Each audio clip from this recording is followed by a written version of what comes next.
మిమ్మల్ని చూస్తే ఎలా ఉంటుందంటే, మీ వెనకాతల ఒక మహాసముద్రం కనిపిస్తుంది నాకు ఎప్పుడు కూడా.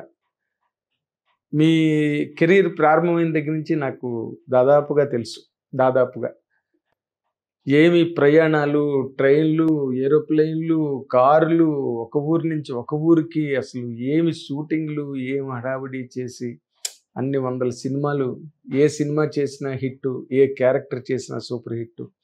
అంత గొప్ప కెరీర్‌ని అనుభవించిన మీకు ఒక్కసారి మీ నట జీవితం వెనకాతలకి తిరిగి చూసుకుంటే ఏమనిపిస్తుంది సార్ మీకు?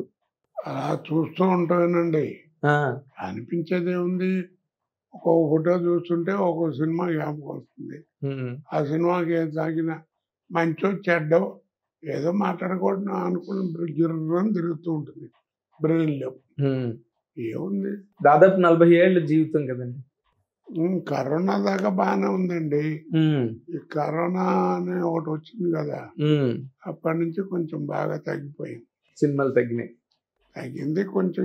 ఏదో అంటారు, కోట శ్రీనివాసరావు నడవలేకపోతున్నాడు, చేయలేకపోతున్నాడు. ఇవన్నీ ఏజ్ని బట్టి వచ్చేవి ఉండవండి. ఎందుకుండవు? ఎవరికైనా సహజం కదా అవి. ఎవరో ఏదో మొన్న ఈ మధ్యన లేవలేకపోతున్నాడు, అసలు బెడ్ మీద ఉన్నాడని ఇదంటే అన్నాను. ఎవరో ఈ సాఫ్ట్వేర్ ఏదో అంటారే, ఆ! సాఫ్ట్‌వేర్. వాట్సాప్. ఎవడో ఏదో అంటే పోయాడని ఏదో వేశారు. కేకలు వేసేవాడిని. నీకు దీనివల్ల రూపాయి లాభం వస్తుంది అనుకుంటే అందరూ చచ్చారని అందరూ వేయి, చంద్రబాబు కూడా వేయి, నాకేం అభ్యంతరం లేదు. ఎందుకే ఇలాంటి జీవితం తలకాయ నొప్పి? మీ తల్లిదండ్రులకు రావా? 75 ఏళ్ళు వచ్చిన వాడికి ఎలా ఉంటాయండి? ఏదో కాళ్ళ నొప్పి, ఒళ్ళు నొప్పులు ఏవో ఉంటాయి. అది ఆలోచించుకోకుండా అట్లా వేయొద్దు అన్నాను. ఇప్పుడు ఎవరన్నా కథ చెప్పడానికి వచ్చారనుకోండి, కోటగారు మీతో వేషం చేయించాలని ఎప్పటి నుంచో అనుకో, కదండి అంటారు. ఒక్క నిమిషం ఆగండి అంటారు. ఏమిటంటారు? నేను మెట్లు ఎక్కలేను, దిగలేను, గవాన నుంచోమంటే గవాన కూర్చోమన్నా కొంచెం కష్టం, టైం పడుతుంది. వాయిస్ అంటారు, మీరు వింటూనే ఉన్నారు, బ్రహ్మాండంగా జ్ఞాపక శక్తి అన్నీ బాగానే ఉన్నాయి, నా ఇబ్బందులు ఇవి, ఇప్పుడు చెప్పని కథ అంటారు. అదేంటండి, అవునయ్య, నా ఎక్స్పీరియన్స్కి నా ఏజ్కి ఏమి చెప్పకుండా అక్కడికి వచ్చి ఆ మెట్ల నుంచి పైనుంచి వస్తారని మీరంటే నేను రాలేను అన్నాను అనుకో, ముందు చెప్పచ్చు కదా అంటావు. నా తలకాయ కొట్టేసినట్టు అయిపోద్ది. నాకు అలాంటిది ఏం లేదు. ఏదో భగవంతుడు ఇచ్చాడు, ఎంత గొప్ప జీవితం ఇచ్చాడంటే చెయ్యిట్ట పెట్టాల్సిన కర్మ లేదు. మీరే ఏ అందరికీ అవకాశం ఉంటే ₹1 అట్లా సాయం చేసే పొజిషన్లోనే ఉన్నా. అంత గొప్ప జీవితం ఇచ్చాడు కాబట్టి ఊరికి కంగారు పడద్దు. వేషానికి తగ్గట్టుగా వయసు తగ్గట్టు వేషాలు ఉంటాయి. కూర్చుని చేయాలి. రేలంగి వెంకటరామయ్య గారు ఎన్ని సినిమాలు చేశారు? కూర్చుని ఎన్ని సినిమాలు చూశాడు, అవును. నడవలేక. ఆయన కదలలేని, నడవలేని పరిస్థితుల్లో కూడా చాలా సినిమాలు చేశారు ఆయన. కాబట్టి మీకు ఏదైనా ఉంటే, అవకాశం ఉంటే పిలవండి. ఊరు దాట వద్దు, ఊళ్ళో ఎంతైనా పని చేస్తాను. మళ్ళా ఇంకో ఊరు వెళ్ళటం, అక్కడ నీళ్ళు పడి పడక, ఈ ప్రయాణాలు అవన్నీ కష్టం కదా. ఎందుకండి తలకాయ నొప్పి? మీకేం అవసరం ఇప్పుడు అంత ఐరాణ పడి చేయాల్సిన అవసరం? అవసరం అని కాదు, నటుడికి రిటైర్మెంట్ అనేది ఉండదు. కానీ నేను చెప్పేది ఏంటంటే ప్రస్తుతం అవసరం లేదు. అసలు అలాంటి కథలు రాసే దమ్మె ఆవిడకి లేదు.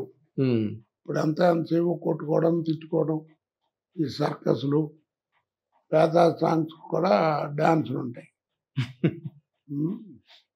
సర్కస్ అయిపోయింది. ఈ సర్కస్ చూడలేక పాపం మన దెబ్బలు మన కడుపు కొట్టారనుకుని జమినీ సర్కస్ కూడా మూసేశారు. అక్కడ తయారైంది. మీ పంచులు మాత్రం పోలేదు సార్.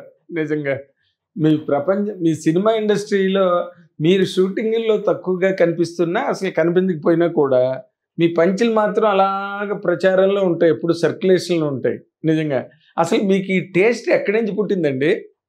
ఏమో నాకే తెలీదు. అంటే మీరు సినిమా జీవితంలోకి రాకముందు కూడా మీరు బ్యాంకులోనే కదా పనిచేసేవారు? ఇప్పుడు ఇలాగే సరదాగా పని చేసుకున్నామండి. ఆ ఆఫీసర్లు కూడా పాపం నా మీద జాలి పడేవారండి. ఉమ్, మంచి ఆర్టిస్టు, బ్యాంకులో ఉండాల్సిన వాడు కాదని చెప్పి వాళ్ళకి కూడా తెలుసు.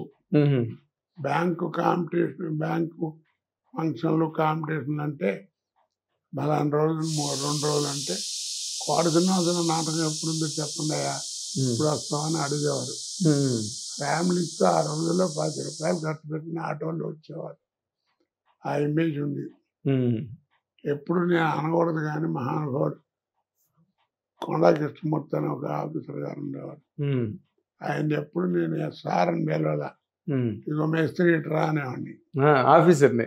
ఉమ్. ఉమ్, ఆయన నవ్వుకుని ఎవడన్నా ఏమయ్యా ఆయన ఎట్ట ఊరుకుంటున్నావు అట్లాంటి మాటలు మాడుతుంటే అంటే, ఊరుకుండా ఆయన మంచి వర్కర్, వాడు ఏమైనా ఏం మాట్లాడినా మంచి రైటింగ్, మంచి వర్కరు, మంచి ఆర్టిస్ట్ అయ్యా, నాకు బాగా ఇష్టం వాడంటే అని చెప్పేవాడు బాబు. ఉమ్. చెప్తున్నా అలా. మీకు స్పెషల్ ఫాలోయింగ్ ఉండేదేమో అప్పుడు కూడా.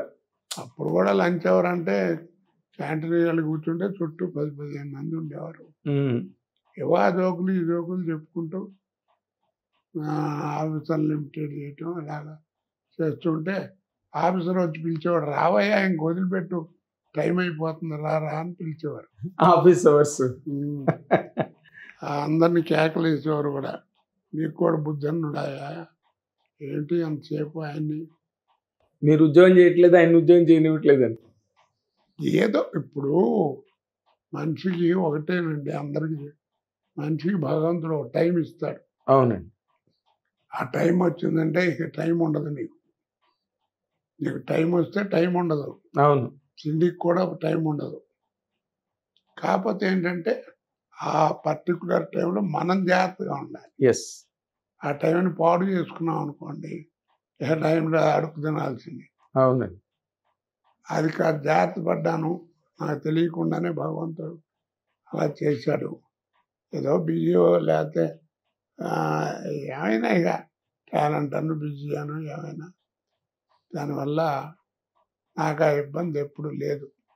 అదే మీరు ఏదో మీరు చెప్పినట్టుగా కరోనా ముందు వరకు మీరు సినిమాలు చేస్తూనే ఉండేవారు.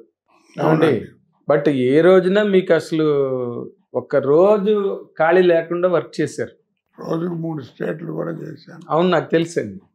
కానీ అసలు ఆ జీవితాన్ని ఎట్లా హ్యాండిల్ చేశారండి? ఓ పక్కన ఇప్పుడు ఎంత కాదన్నా ఒక ఫ్యామిలీ లైఫ్. ఇప్పుడు నీ ఉద్యోగంలో నీకు గొడవ వచ్చిందని అట్లా బిజీగా నువ్వేం చేస్తావు? ఎవరిని అడిగినా ఏం చెప్పలేవు. ఏ ఉద్యోగం అంటే అవుతావు, జాగ్రత్త చేయకపోతే పోద్ది, అందుకని ఏదో కష్టపడి ఏదో అడ్జస్ట్ అయి చేస్తాం. అదేలేండి. అలాగే చేసుకుంటూ వచ్చాను.